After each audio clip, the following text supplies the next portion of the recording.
السلام علیکم ورحمۃ اللہ وبرکاتہ۔ ناظرین و سامعین، آج 26 ستمبر 2024 جمعرات کا دن ہے۔ رات کے 9 بج چکے ہیں۔ اس وقت کی تازہ ترین خبریں سنیے گا۔ آپ سے درخواست ہے کہ اس ویڈیو کو مکمل دیکھیں اور اپنے تمام دوست و احباب کے پاس اس ویڈیو کو شیئر فرمائیں، اور ویڈیو کے نیچے سبسکرائب والے آپشن پر کلک کر کے اس چینل کو سبسکرائب ضرور کر لیجئے گا۔ چلیے پہلی رپورٹ سنتے ہیں۔ آخر ہم اپنوں سے کب تک لڑتے رہیں گے؟ ملک کی 100 سالہ تاریخ ساز ملی جمعیت علماء ہند کے مقتدر اعلیٰ کی گفتگو خواہ و جہاں اور جس پلیٹ فارم سے ہو، اسے پورے ملک و بیرون ملک سنتا بھی ہے اور اس پر اپنے تحفظات بھی رکھتا ہے۔ معزز و محترم قائد محترم حفظہ اللہ کے کل کے تازہ انٹرویو کے محض حصے سے شکستہ دل ہوں، اور اس سے زیادہ اس پر سوشل میڈیا پر مسلسل بدترین منفی تبصروں سے آب دیدہ ہوں۔ دل میں بار بار یہ بات آتی رہتی ہے کہ ہماری جماعت سیاست کھڑی کرنے کا منصوبہ بھی نہیں رکھتی ہے، کیونکہ آزادی کے بعد اس نے سیاست سے کنارہ کشی کا موقف اپنا رکھا ہے۔ اچھی بات ہے، اپنے موقف کے مطابق سیاست کھڑی نہ کرے، لیکن اپنے ہی بھائی سیاست کھڑی کرے تو انہیں آگے بڑھنے سے بھی منع کرتے ہیں۔ ملک کے مختلف چینلوں پر جس مہارت سے حضور والا نازک ترین موضوع کو خوبصورت انداز میں ٹال دیتے ہیں، وہ ان کا ہی خاصہ ہے۔ جیسے حالیہ دنوں میں آپ کی عدالت میں کنگنا جیسی بس زبان پر تبصرے کو ٹال گئے، تو یہاں بھی مسلم دشمن جرنلسٹ کے چینل پر اسد الدین اویسی صاحب حفظہ اللہ کو ان کے حال پر چھوڑ کر آگے بڑھا جا سکتا تھا۔ پارلیمنٹ میں جناب اسد الدین اویسی صاحب کی گفتگو اچھی اور مسلم پرسنل لا بورڈ میں ملت کی ترجمانی بھلی لگتی ہیں، لیکن آخر سیاسی میدان میں تقسیم والی سیاست کا عنوان دے کر بار بار اپنی ہی برادری کے ایک قیمتی فرد کو ٹارگٹ کرنا کیا موجودہ شدید ترین منافرتی ماحول میں مناسب ہے؟ اور بطور خاص یہ تک دینا کہ مسلمان انہیں اپنا نیتا نہیں مانتے، ان کے پروگراموں میں دوسری کی طرح پاگلوں کی بھیڑ جمع ہو جاتی ہے، ان کا بیان بھڑکاؤ ہوتا ہے، یہ بھیڑ مسلمانوں کی سوچ نہیں ہے، وغیرہ وغیرہ۔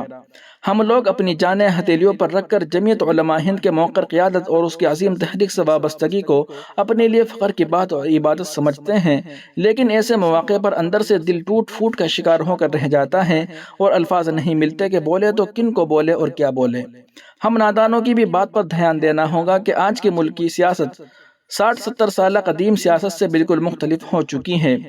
برادران وطن کے دل و دماغ میں مسلم دشمنی اس طرح بھر دی گئی ہے کہ بلکہ رچا بسا دی گئی ہے کہ اب سیدھا ٹارگٹ مسلمان اور صرف مسلمان بن کر رہ گیا ہے۔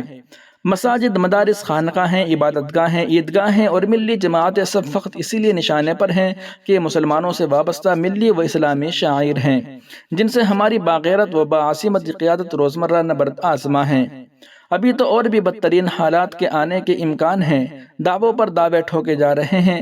آپ اور ہم کتنا مقدمہ لڑیں گے، آپ لڑتے رہیں اور وہ نت نئے راہوں سے آپ کے برسرے پیکار بنتے رہیں گے۔ تو ایسے میں ہم سے الگ تھلگ ہی صحیح کوئی تو ہے جو مسلمانوں ہی کی آواز، یا یوں کہہ لے کہ چند پاگل مسلمانوں کی آواز بن کر آوازیں بلند کرتا رہتا ہے۔ کل یہی پاگلوں کی بھیڑ تھی جو دسیوں ہزار گاڑیوں کے قافلے کے ساتھ شاطم رسول صلی اللہ علیہ وسلم کے ناموں سے رسالت کے تحفظ کے لیے ممبئی کی سڑکوں پر سربگف نکل آئے تھے۔ اگر رسول اللہ صلی اللہ علیہ وسلم کو اپنی قبر مبارک میں ان پاگلوں کی یہ ادا دل برانہ و جوش مجنونانہ پسند آ گئی تو یقیناً ان سبوں کی بیڑے پار ہو جائیں گے انشاءاللہ۔ جان کی امان ملے تو عرض کر دوں کہ حضور والا دامت برکاتہم کے آواز پر پورے ملک کی موقر شخصیات تو دور، ساری ملی جماعتوں کے سربراہان شانہ بشانہ والہانہ ایک جگہ جمع ہو جاتے اور ملی مفادات و تحفظات کے لیے ایک رائے پر متفق ہو کر ملی وحدت کا خوبصورت منظر پیش کرتے رہتے ہیں، تو کون سی بڑی بات ہے؟ یہاں بھی مل بیٹھے، کچھ سن لے کچھ سنا لے، ملی مفادات کے تحت اپنی قیمتی مشورے انہیں دے دیں، ان کے عزائم پر ایک نظر ڈال لے، پھر بھی باہمی اتفاق نہ ہو سکے تو اس موضوع پر بھی ایک بار ملی قیادتوں کو جمع کر کے آپسی مشاورت کر لے اور ملت کے حق میں جو بھی بہتر ہو کر گزرے، لیکن خدا را اپنے اس بہادر بھائی کو ضائع ہونے سے بچا لے کہ ایسی شخصیتیں صدیوں میں وجود میں آتی ہیں۔ ہم بخوبی جانتے ہیں کہ یہ ملک ایک مختلف الخیال اربوں انسانوں اور کروڑوں مسلمانوں کا مجموعہ ہے۔ ہم بہت بڑا کام کر رہے ہیں، اچھی بات ہے، لیکن ہمیں اپنی بات اپنے انداز میں کر لینی بہتر ہے، نہ یہ کہ دوسروں کو ٹارگٹ کر کے ان کے ہزاروں لاکھوں چاہنے والوں کو برگشتہ کر لینا اور اپنی جماعت اور جماعت کی قیادت کو مضبوط کرنے کے بجائے بنے بنائے ممبرز کو مایوسی کے دلدل میں ڈالنا اور انہیں دوسروں کی سننے کے لیے مواقع دینا۔ میں جمعیتی ہوں اور ہاں بے لوث جمعیتی ہوں، لیکن ایمانداری کی بات یہ ہے کہ یہ باتیں ہضم نہیں ہو رہی ہیں۔ ہم دیکھ رہے ہیں کہ یہ تازہ ایک انٹرویو پھر ہماری جماعت سے 100 اور 1000 نہیں، ملک کے لاکھوں لوگوں کو ہم جیسوں سے برگشتہ کر رہی ہیں۔ گستاخیوں کے لیے پیشگی معذرت خواہ ہوں۔ شکستہ دل بندہ محمد اطہر القاسمی کے سوشل میڈیا پلیٹ فارم سے۔ وہیں دوسری جانب صدر آل انڈیا مسلم پرسنل لا بورڈ مولانا خالد سیف اللہ رحمانی نے وقت ترمیمی بل کی شدید مخالفت کی اور بل کو ناقابل قبول قرار دیتے ہوئے مسلمانوں کو مشورہ دیا کہ وہ بل کے خلاف ضرورت پڑنے پر دستور اور جمہوریت کے دائرے میں رہتے ہوئے احتجاجی ریلیاں، دھرنا اور جیل بھرو مہم کے لیے تیار رہیں اور کوئی قدم اپنے طور پر نہ اٹھائے۔ مسلم پرسنل لا بورڈ کا جو بھی فیصلہ ہوگا اس پر عمل کرے اور امن کی فضا کو قائم رکھتے ہوئے ہمیں وقف جائیدادوں کے تحفظ کے لیے متحدہ طور پر جدوجہد کرنے کی ضرورت ہے۔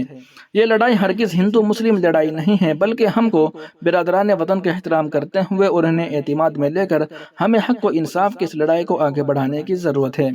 مولانا خالد سیف اللہ رحمانی نے کل رات چنچل گوڑا جونیئر کالج گراؤنڈ پر کل ہند مجلس تعمیر ملت اور Indian Muslim for civil rights کے زیر اہتمام منعقدہ قومی کانفرنس برائے وقف ترمیمی بل 2024 سے خطاب کیا۔ مولانا نے کہا کہ وقف جائیدادیں اللہ کی امانت ہے اور ان کی حفاظت بھی عبادت کے مماثل ہے۔ وقف ترمیمی بل کے خلاف مسلم پرسنل لا بورڈ کی جانب سے کی جا رہی جدوجہد کا تذکرہ کرتے ہوئے مولانا خالد سیف اللہ رحمانی نے کہا کہ بورڈ کی جانب سے مشترکہ پارلیمانی کمیٹی JPC کو بل کی مخالفت میں 270 پر مشتمل تحریری یادداشت پیش کی گئی ہے۔ اس کے علاوہ بورڈ کے وفد نے انڈیا الائنس میں شامل تمام اپوزیشن جماعتوں کے قائدین سے ملاقات کرتے ہوئے انہیں وقف جائیدادوں کے منشا اور مقصد اور ترمیمی بل سے ہونے والے نقصانات سے واقف کروایا۔ صدر مسلم پرسنل لا بورڈ نے کہا کہ ہم نے NDA کی حلیف جماعتوں کے قائدین چندر بابو نائیڈو، نتیش کمار، چراغ پاسوان اور جھارکھنڈ میں JMM قائدین سے بھی ملاقات کر کے وقف ترمیمی بل کی مخالفت کرتے ہوئے نمائندگی کی گئی۔ بہت جلد چیف منسٹر مغربی بنگال ممتا بنرجی سے بھی ملاقات کر کے انہیں بل کی مخالفت کرنے کا مطالبہ کیا جائے گا۔ آل انڈیا مسلم پرسنل لا بورڈ کی جانب سے بل کی مخالفت میں JPC کو 3 کروڑ سے زائد ای میل ارسال کیے گئے ہیں۔ مختلف تنظیموں کی جانب سے 1 کروڑ سے زائد بل کی مخالفت میں آن لائن نمائندگیاں کی گئی ہیں۔ مولانا نے کہا کہ جمہوریت میں عوام کی بڑی طاقت ہوتی ہے، چنانچہ ملک بھر میں بل کی مخالفت میں جلسے منعقد کیے جا رہے ہیں۔ عام آدمی پارٹی کے رکن پارلیمنٹ سنجے سنگھ نے کہا کہ وقف ترمیمی بل مسلمانوں کے خلاف ایک منصوبہ بند سازش ہے۔ قرارداد میں کہا گیا کہ وقف ترمیمی بل کے خلاف جو بھی فیصلہ یا تحریک چلائی جائے گی وہ مسلم پرسنل لا بورڈ کی ہدایت پر آئین اور دستور کی روشنی میں منظم کی جائے گی۔ قومی کانفرنس میں صدر کل ہند مجلس تعمیر ملت محمد ضیاء الدین نیر، شہنواز خان MLC، مولانا سید شاہ اکبر نظام الدین حسینی صابری، ڈاکٹر یوسف حامدی، نائب صدر تعمیر ملت محمد خلیق الرحمان، سینئر کانگریس قائد و دیگر دانشوران ملت کے علاوہ عامۃ المسلمین کی کثیر تعداد نے شرکت کی۔ ناظرین و سامعین، ان رپورٹوں کو آپ سن اور دیکھ رہے تھے محسن اسلام یوٹیوب چینل پر۔ تمام تازہ ترین اپڈیٹ حاصل کرنے کے لیے ابھی ویڈیو کے نیچے سبسکرائب والے آپشن پر کلک کر کے اس چینل کو سبسکرائب ضرور کر لیجئے گا اور اس ویڈیو کو لائک ضرور کر دیجئے گا اور کمنٹ میں ایک پیارا سا جملہ ضرور تحریر کیجئے گا۔ السلام علیکم ورحمۃ اللہ وبرکاتہ۔